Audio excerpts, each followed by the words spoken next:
Hello, hello, hello.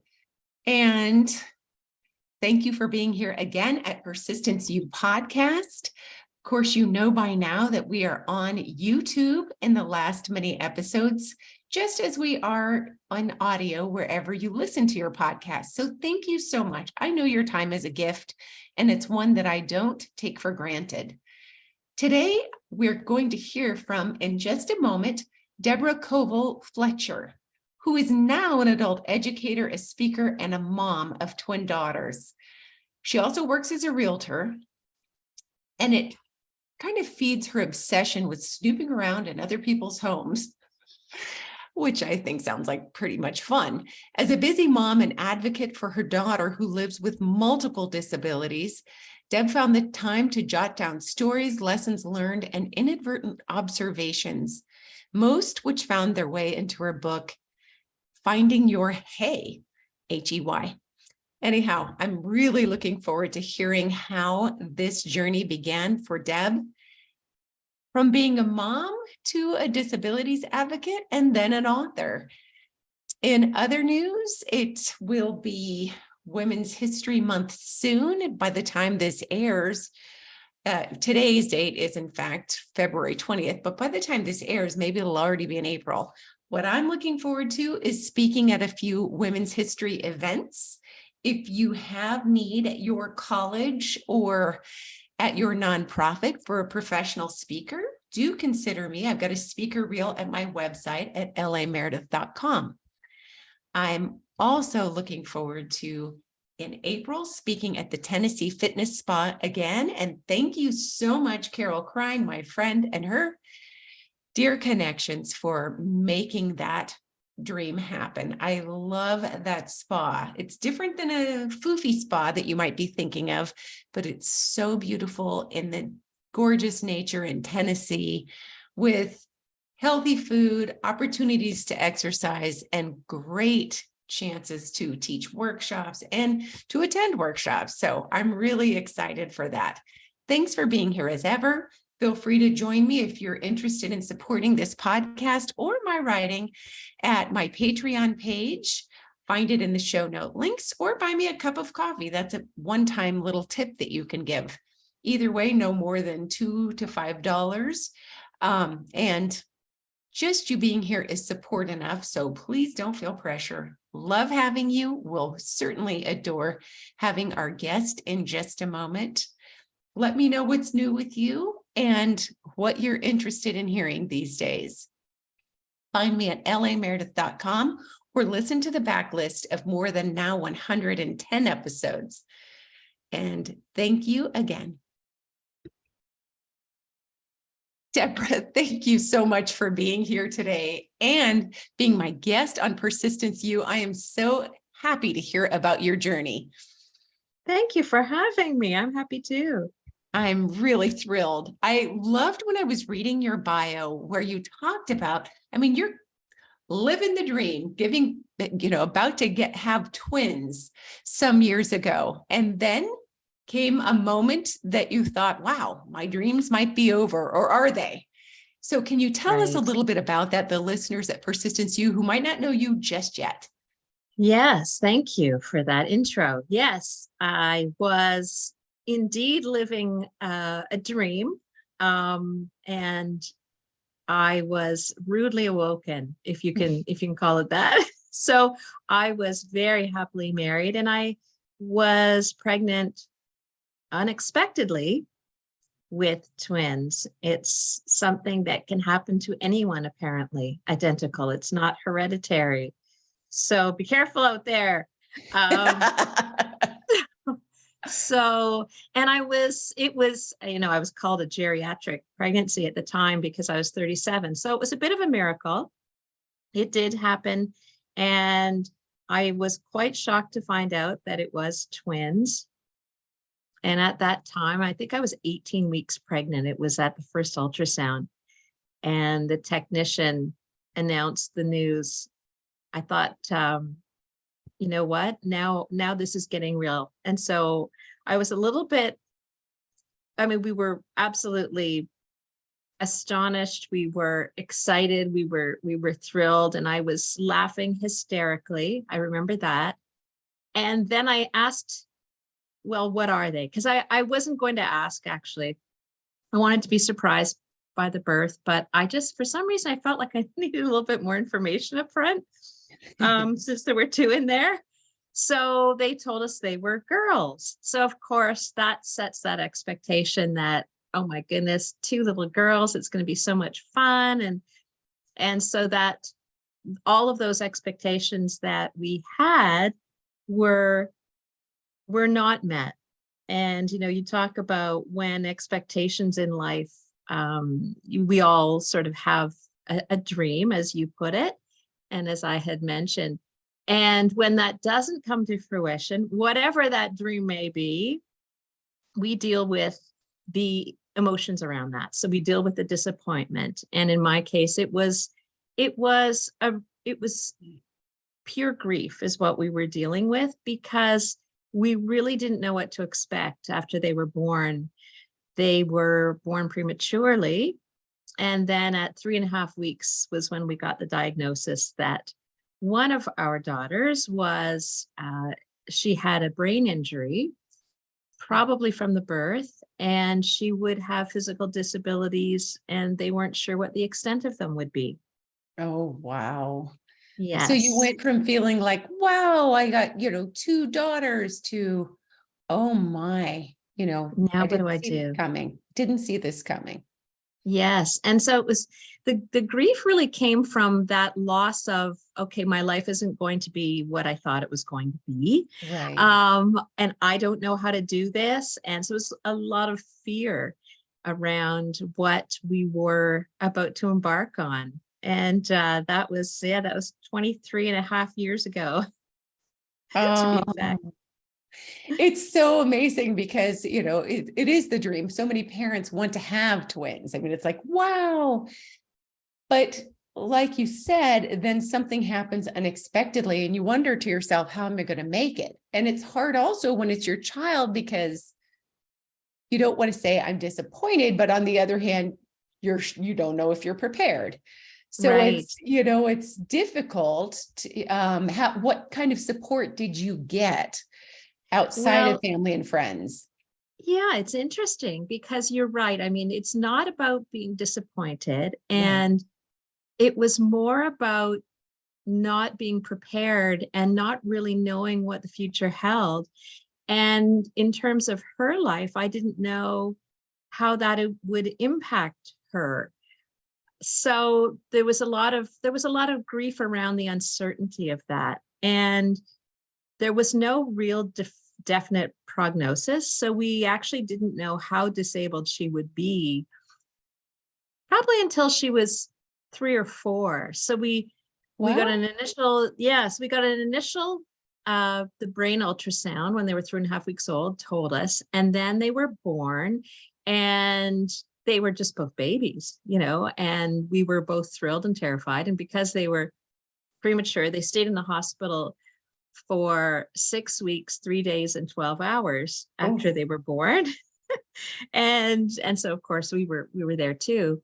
And then when they were 6 months old, they went and had an assessment. And this is because they were born prematurely, we sort of had a follow-up consult.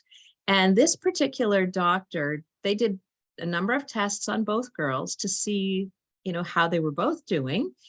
And they determined then that my daughter Quinn was born and had the injury to her brain would result in severe disabilities. And so they actually, this doctor at the time actually said she would have a poor quality of life.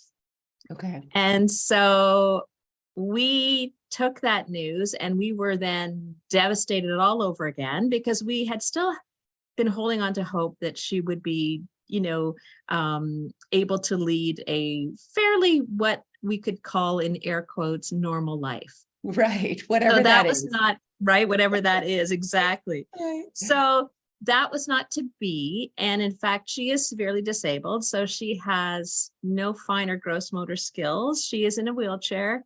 She's incontinent. She can't eat through her mouth. So she eats through a G tube, a liquid formula through her stomach. She's nonverbal, and she is just the most wonderful person. You know, I mean, that's a blanket statement, but she's a very happy young woman. She has led a life that is not what I would call poor quality. And her dad and I really put a lot of effort into that, as you could imagine. We, you know, we left that doctor's office and we were devastated. And then we got determined, with maybe a you know, a side serving of you know, just anger. We thought, no, you know, you can't tell us that, and we are not going to stand for that. And she's going to have a wonderful life, and she has. And so, you know, there was all of that to get through. So we didn't really know how this would all happen, but the support we had was from, you know, certainly, as you said, family and friends, but the medical community. So other than this sort of a very isolated incident where a doctor gave such a negative prognosis, we have met the most amazing medical professionals. And I mean, from every type of level and service area. So we have met physicians and neurologists and surgeons and wonderful nurses and occupational therapists and physiotherapists and speech and language pathologists, and the list goes on and on. I've kept every business card, and I have a stack. It's about 3 inches high. I just kept them, all of the therapists that she's met, and you know, from every, like, social workers and everything. And I can honestly say that we have loved every single one of them. This entire stack of business cards is something that I look through every once in a while, because of course we've grown through a pediatric system into now an adult system. She is 23 and a half. So it has been it has been an amazing journey, and I always did really feel well supported by it. So that was an interesting education for me. And what I found most fascinating actually was right up front. So we were, there's a pediatric rehab organization here in Toronto, and we became a client when they were 6 months old.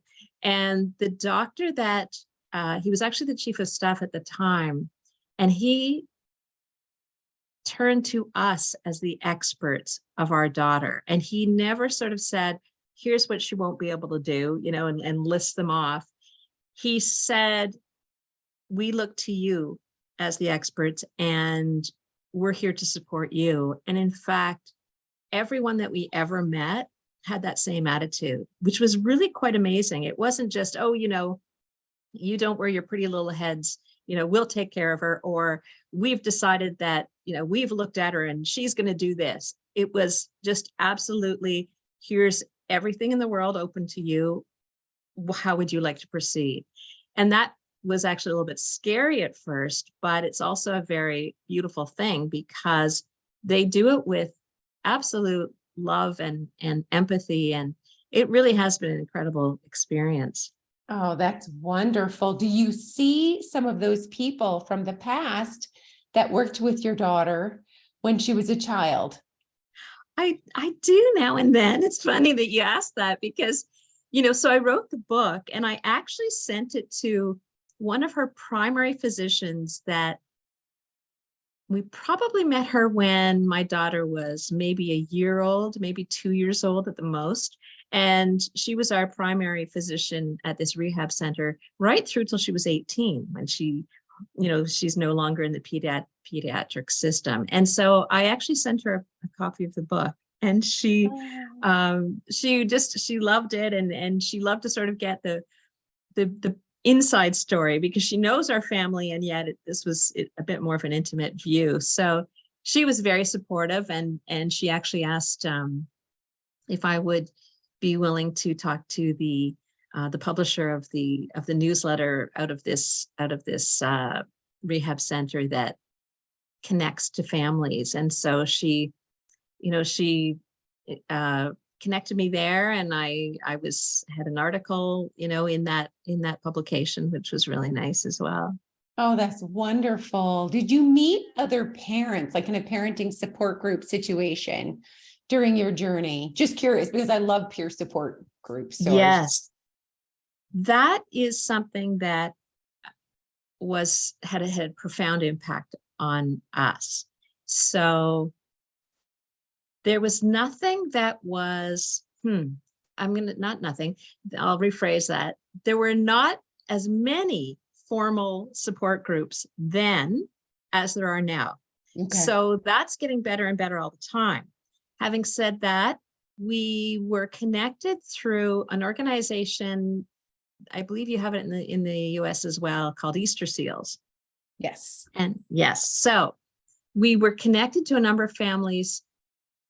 The girls would have been about 2, I think. And so we've met some amazing families that we are still, friends and connected to. And when we're with these other families, there's a real feeling of just, we know each other and we know each other's stories. And it's just very easy to be with other families that have gone through the same things that you have. And it's a sort of a special type of friendship for sure. So that's been really, a huge part of not just emotional support, but we would, pass on tips or tricks that we had tried. And of course, the medical community really supported that and encouraged that, because we could discover some new technique that would work, whether it be for sleeping or feeding or positioning or just making our children comfortable in general. And we would then have this inside knowledge that could possibly work for another family, for another child. So we sort of did it in a very casual way. And now there's more structure around that. And they even have structure around supporting not just parents, but siblings, which I think is another really, really necessary piece. Because as you can imagine, we had twins, and one of them took up a lot of our time and energy and emotion, and so there's a very distinct impact on another child or other siblings in the family. And I know that my other daughter, Emma, has talked to other siblings, and they've laughed about it, they've vented about it, because it's really had a profound impact on their lives as well. So my daughters are very close. And in fact, Emma is someone who has really embraced the community of people with disabilities. And so she even went away for the summers and worked at an Easter Seals summer camp. So she was a camp counselor for other kids with disabilities, and her sister attends that camp as well. So she's, really embraced that community because it's something that she feels a real kinship with, obviously, is that having grown up with a sister with multiple disabilities. Yeah. And it would be easy to have a whole lot of sympathy for her and say, oh, it kind of washed out her life. And it certainly could take out, she wouldn't get maybe at times as much attention as if she were in a different circumstance, but that wouldn't then give attention really to the fact that she has empathy, that she's learning so many different skills, that it's expanded her world, and she'll be a different and probably a much better person because of it. So that's really, really neat that she's been a part of that camp, and that she can be really proud of that and support her sister and other people in similar circumstances. Yeah, that's absolutely true. I mean, she would sort of make a joke about all of this, because, she uses humor, as we do, to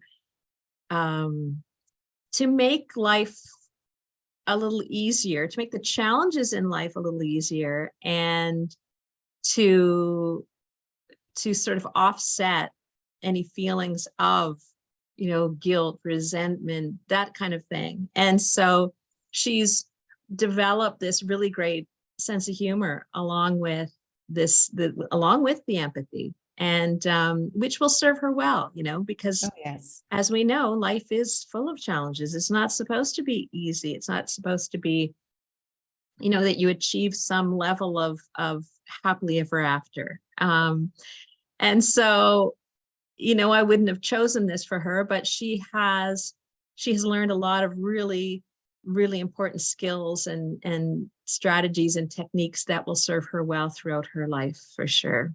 Oh, I think that's so terrific. What would you say, not just to expectant parents, but to people who have an image in their mind of what their dream looks like, and they're served a completely different set of circumstances, as often, if not always, happens to many of us, that they get something far different. And when you've been taught that, oh, if I just believe in my dreams and do all of the right things, my choices will amount to this dream, A plus Right. B equals C. And it's like, no, not at all.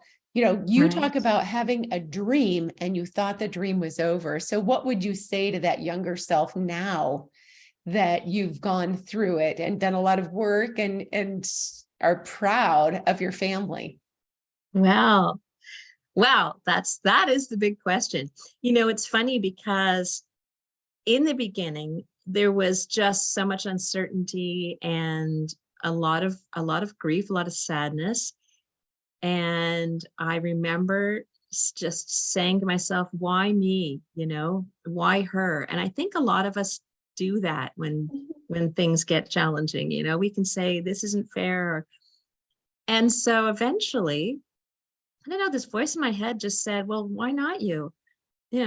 I what it's not, there's no certainty, and it's not that you live this life of being what you think is good, and there's this immediate reward. It doesn't work that way. Bad things happen to good people, good things happen to bad people, so to look at it from that perspective of, well, this happened, Right. there's no reason, there's no it's not about being fair or not.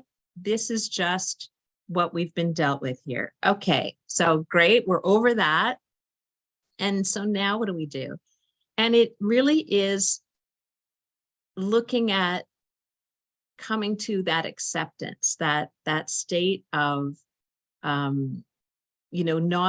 trying to fight it anymore, not trying to change it, but to look at, okay, here's what it is, and how can I make the best of it? I love it. That's fantastic. What's the response been to your book? And why did you call it the title that you did? So I'll answer that first. So it's called Finding Your Hay. And the book is really, it's part memoir, but it's part sort of, I was looking back and I thought, why am I a happy person? Why do I consider life to be, despite all of the challenges, to be, why do I feel like I have purpose, and why do I feel so I started to sort of think about how I accomplished this. What was my journey? And so I looked to my dad, first of all, because my first real experience with grief in and of itself actually was when I was 21, and he had a heart attack, and then 9 days later he had a stroke, and he was only 46. Oh. So he survived. Yeah, he was 46 years old. He survived. He was still recovering in the hospital from the heart attack, and he was experiencing some weird symptoms, but I don't know, that it just happened. 9 days later, he woke up in the morning, and he'd had a stroke. So he lost his ability to speak, lost a lot of his memory, and his mental processing was impacted. So with a stroke, different parts of the brain can be affected. Physically, he was completely unaffected by the Wow. stroke. Okay. Yeah, it was really just the way that his brain worked. So he got his speech back through 2 years of speech therapy. There was still a little bit of, we could tell that he was not, speaking the same. Probably someone meeting him for the first time wouldn't be able to tell. But his memory, his short-term memory started to come back a little better as well. But he was never able to work in the career and in the job that he had worked in. Okay. So that part of his life was over, which, as you can imagine, would be pretty traumatic when you're only 46 years old. Right. So he came through that with just grace and courage and positivity. And he lived to be 82 years old. And in the end, it was his heart that failed him. It had, the damage had been done, but he lived a very full life, golfed 3 days a week. And, he was a very happy person. So when he had the stroke, as soon as I heard about it, I phoned the hospital, and he answered the phone, and he was just unable to, I couldn't understand anything he was saying. So that was pretty terrible when you're 21, or I think I was 22, and this is my dad. And so I was pretty devastated. The next morning I went to the hospital to visit him, and I don't know how he knew I was walking down the hall toward his room, but I'm walking towards his room, and all of a sudden he jumps out of his room and just lands like this, arms outstretched, and goes, "Hey," like big smile on his face. And, he was doing that for me, obviously, because he knew that I was devastated, and he wanted to, in that word, which, by the way, was the only word that I understood that day in that visit at the hospital. Only word that I heard him say that I understood. He was saying, "It's okay, it's going to be okay," and reassuring me. But I looked back on that, and I think it's also, that's really epitomizing for me his whole attitude in responding to his new disability, was that just that attitude of, it's okay, it's all going to be okay.